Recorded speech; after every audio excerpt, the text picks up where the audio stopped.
తిరుపతి జిల్లా పెళ్లకూరు మండలం పాలచూరు గ్రామంలో పరిశ్రమల అభివృద్ధికి కొత్త దిశగా మరో అడుగు పడింది.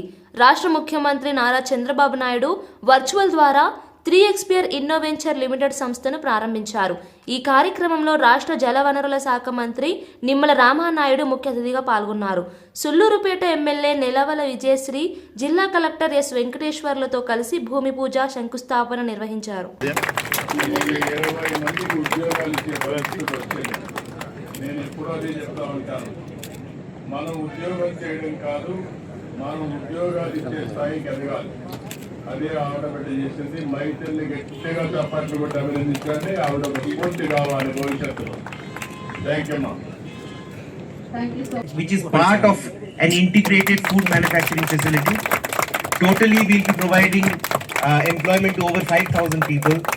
And we are as local as it can be. Thank you, sir. Thank you so much. ఇది మా అందరికి ఎంతో సంతోషం. February and as promised by the team here. Education Minister గారికి, ఆర్టీఓ గారికి, అలాగే పంపుడు స్టోరేజ్ పెట్టి కరెంట్ మనకు కంపెనీలు అభివృద్ధి అవుతాయి. కంపెనీలు ఇక్కడికి రావడం వల్ల మనకు మన సుళ్లూరుపేట నియోజకవర్గంలో ఎంతో మందికి ఎంప్లాయ్మెంట్ దొరుకుతుంది.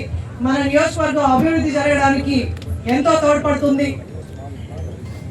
మనకు మన ముఖ్యమంత్రి గారు సీఎం రాష్ట్రం అంతా కూడా అభివృద్ధి చూస్తుంటాం. మన ముఖ్యమంత్రి గారు ప్రతి మీటింగ్ లో కూడా మనకు చెప్తూ ఉంటారు, 1 ఫ్యామిలీ 1 ఎంటర్ప్రీనర్ అని.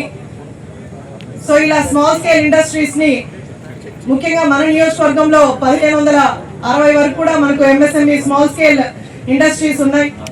అలాగే 23 వరకు కూడా మనకు లార్జ్ స్కేల్ ఇండస్ట్రీస్ ఉన్నాయి.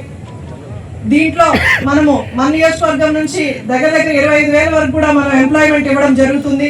ఇంకా కూడా కంపెనీలు చాలా వరకు మన నియోజకవర్గానికి రావడానికి ముందుగా ఇంట్రెస్ట్ చూపిస్తున్నాయి.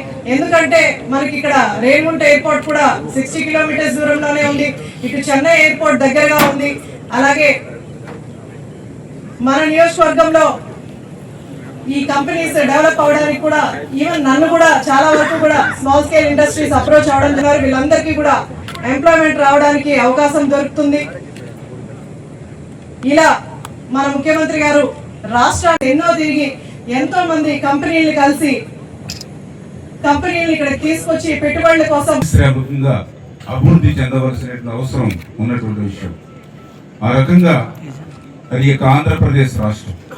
ఎందుకంటే ఆ రోజు 2014లో రాష్ట్ర విభజన వల్ల కంటే 2019-24 గత 5 సంవత్సరాల వైసీపీ పాలన వల్ల ఈ రాష్ట్రానికి ఎక్కువ నష్టం జరిగినటువంటి పరిస్థితుల్లో మళ్ళీ ఈ రాష్ట్రంలో విద్య, ఉద్యోగ, ఉపాధి అవకాశాలు కల్పించాలి అని అంటే నిరుద్యోగ ఏదైతే ఉందో దాన్ని నిర్మూలించి చంద్రబాబు నాయుడు గారు ఇవాళ దిశ ఇవాళ ఆంధ్రప్రదేశ్ రాష్ట్రానికి మార్గ నిర్దేశం చేస్తూ ఈరోజు పెద్ద ఎత్తున, ఎందుకంటే ఈరోజు ఈ ప్రభుత్వం అధికారంలోకి వచ్చి 16 నెలల కాలంలోనే మీరందరూ కూడా చూస్తారు